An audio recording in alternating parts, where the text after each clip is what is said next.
मैं आप लोगों के लिए रोमांटिक से भरी दिल को छू लेने वाली हिंदी स्टोरी लाती हूँ, सब्सक्राइब कर लिया करो। बहुत समय पहले की बात है। किसी गांव में एक गरीब ब्राह्मण रहता था। एक दिन उस ब्राह्मण के घर कुछ अतिथि आए। ब्राह्मण की स्थिति इतनी खराब थी कि उन अतिथियों को खिलाने के लिए घर में अनाज तक नहीं था। इस स्थिति को लेकर ही ब्राह्मण और उसकी पत्नी के बीच थोड़ी कहासुनी होने लगती है।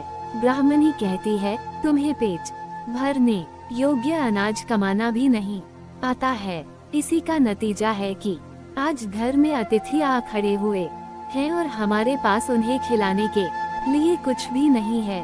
इस पर ब्राह्मण अपनी पत्नी से कहता है, कल कर्क संक्रांति है, मैं कल भिक्षा लेने के लिए दूसरे गांव जाऊंगा। वहाँ एक ब्राह्मण ने मुझे आमंत्रित किया है। वह सूर्य देव की तृप्ति के लिए कुछ दान देना चाहता है। तब तक जो कुछ भी घर में है उसे आदर सत्कार के साथ अतिथियों के सामने रखो। ब्राह्मण की यह बात सुनकर ब्राह्मणी कहती है, तेरी पत्नी होकर मैंने कभी सुख नहीं भोगा है, न कभी खाने को मेवा मिष्ठान मिला, न ही धन के वस्त्र और आभूषण। आज तू कह रहा है कि जो भी घर में पड़ा हो वो अतिथियों के समक्ष रख दो। जब कुछ है ही नहीं तो मैं उनके सामने क्या रख दूं? पड़े हैं तो बस एक मुट्ठी तिल, तो क्या अतिथियों के सामने सूखे तिल रखना अच्छा लगेगा? पत्नी की यह बात सुनकर ब्राह्मण कहता है, ब्राह्मणी तुम्हें ऐसा बिल्कुल भी नहीं कहना चाहिए। कारण यह है कि इच्छा के अनुसार किसी भी मनुष्य को धन की प्राप्ति नहीं होती है। जरूरी है तो पेट भरना, और पेट भरने योग्य अनाज तो मैं ले ही आता हूँ। अधिक धन की चाहत अच्छी नहीं, ऐसी इच्छा का तुम्हें त्याग कर देना चाहिए। अधिक धन की इच्छा के चक्कर में मनुष्य के माथे पर शिखा बन जाती है। माथे पर शिखा वाली बात सुन ब्राह्मणी बड़े ही आश्चर्य से ब्राह्मण से पूछती है, अधिक धन की इच्छा में माथे पर शिखा हो जाती है? मैं कुछ समझी नहीं, जो भी कहना है खुलकर कहिए। ब्राह्मणी के इस सवाल का जवाब देने के लिए ब्राह्मण अपनी पत्नी को शिकारी और गीदड़ की एक कहानी सुनाता है। ब्राह्मण कथा की शुरुआत करता है। एक दिन एक शिकारी जंगल में शिकार की खोज कर रहा था। जंगल में कुछ दूर आगे बढ़ने के बाद शिकारी को एक काले रंग का पहाड़ जैसा विशाल सुअर दिखाई देता है। सुअर को देखते ही शिकारी अपना धनुष उठा लेता है और कमान खींचते हुए सुअर पर निशाना लगा देता है। कमान से निकला हुआ तीर तीव्र गति से सुअर को घायल कर देता है। घायल होने पर सुअर चिंघाड़ता हुआ शिकारी पर पलटवार कर देता है। सुअर के तीखे दांतों से शिकारी का पेट फट जाता है। इस तरह शिकार और शिकारी दोनों का ही अंत हो जाता है।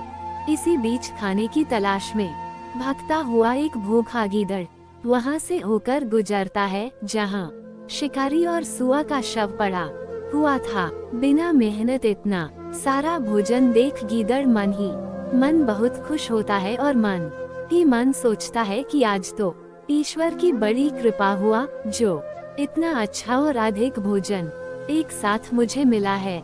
मैं इसे धीरे धीरे और आराम से खाऊंगा ताकि लंबे समय तक मैं इसे उपयोग में लाऊंगा। इस तरह मैं इस भोजन के साथ लंबे समय तक अपनी भूख को शांत रख पाऊंगा।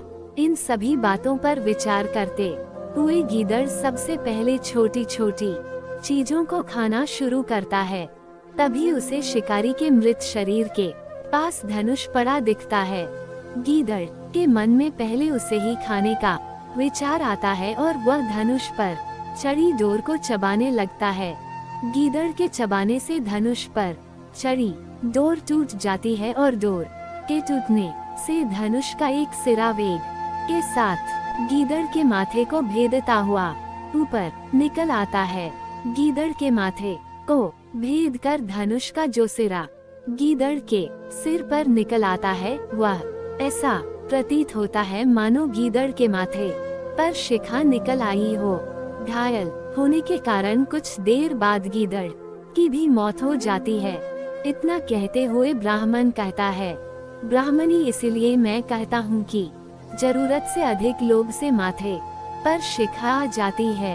यह कथा सुनने के बाद ब्राह्मणी कहती है, ठीक है, अगर ऐसी ही बात है तो घर में जो मुट्ठी भर तिल पड़े हैं उन्हीं को मैं अतिथियों को खिला देती हूँ। ब्राह्मणी की यह बात सुनकर ब्राह्मण संतुष्ट होता है और भिक्षा मांगने के लिए घर से बाहर निकल जाता है।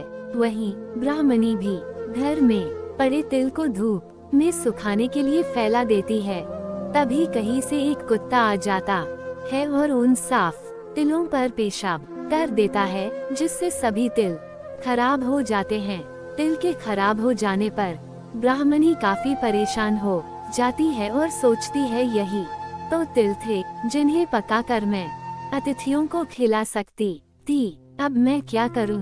काफी देर सोचने के बाद ब्राह्मणी को एक तरीका सूझा। उसने सोचा कि अगर वह गंदे तिलों के बदले साफ तिल देने की बात कहेगी तो कोई भी आसानी से मान जाएगा। साथ ही किसी को भी इन तिलों के खराब होने की बात पता नहीं चलेगी। इस विचार के साथ वो उन तिलों को लेकर घर घर घूमने लगी। ब्राह्मणी की यह बात सुनकर एक महिला वह तिल लेने के लिए तैयार हो गई, लेकिन उस महिला का पुत्र अर्थशास्त्र पढ़ा हुआ था। उसने अपनी माँ से कहा कि इन तिलों में जरूर कोई न कोई खोट होगी, वरना कौन साफ सुथरे तिलों को गंदे तिलों के बदले देने के लिए तैयार होगा।